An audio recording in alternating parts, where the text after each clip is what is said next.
பிமல்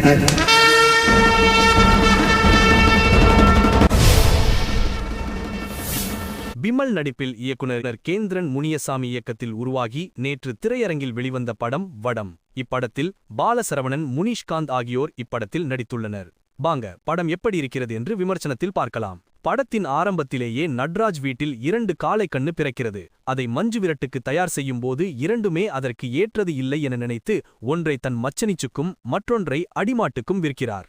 அந்த நேரத்தில் எப்போதும் ஊருக்கும் மாடுகளுக்கு கூட நல்லது நினைக்கும் நரேன் அந்த கன்றை காப்பாற்றி தன் வீட்டில் வளர்க்கிறார். அந்த மாட்டை மஞ்சு விரட்டுக்கு நரேனின் மகனான விமல் தயார் செய்து பல வெற்றிகளை பெறுகிறார். அதே நேரத்தில் திருவிழாவில் தன் தந்தையிடம் தகராறு செய்த ஊர் பெரியவர் ஒருவரின் வேட்டியை விமல் அவிழ்த்து அவமானப்படுத்துகிறார். இதனால் விமலை எப்படியாவது கொல்ல வேண்டும் என அவரும் கங்கணம் கட்டுகிறார். இந்த நேரத்தில் நரேன் குடும்பத்திற்கு ஆவாத ஒருவர் விமலை கொல்ல பகையாளியிடம் வர விமலுக்கு ஸ்கெட்ச் போட விமல் ஒரு நாள் தன் காதலியை சந்திக்க போகும்போது கொல்ல வர எல்லோரையும் விமல் அடித்து தும்சம் செய்ய எதிர்பாராத விதமாக விமலுக்கு ஒரு துரோகம் நடக்கிறது. ஏன் இந்த துரோகம்? விமல் இந்த எதிரிகளிடமிருந்து தப்பித்தாரா? அந்த துரோகத்துக்கு காரணம் என்ன என்பதே மீதி கதை.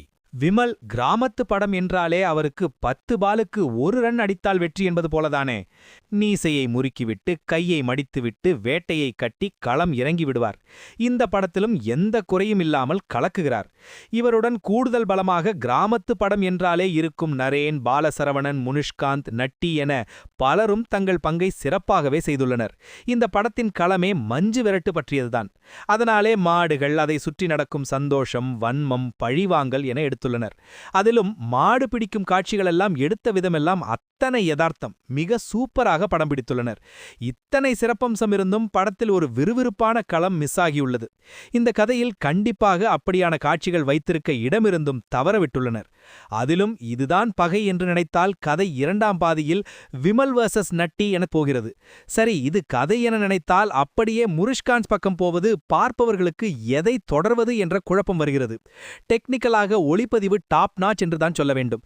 அந்த மஞ்சு விரட்டு காட்சிகளை படமாக்கிய விதமே அருமை.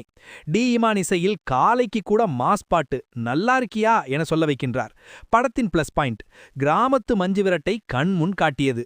நடிகர்களின் யதார்த்த நடிப்பு. படத்தின் மைனஸ் களமிருந்தும் விறுவிறுப்பான காட்சிகளை அமைக்காதது. மொத்தத்தில் இந்த வடம் கிராமத்து பட விரும்பிகளுக்கு ஓர் ஒன் டைம் வாட்ச்.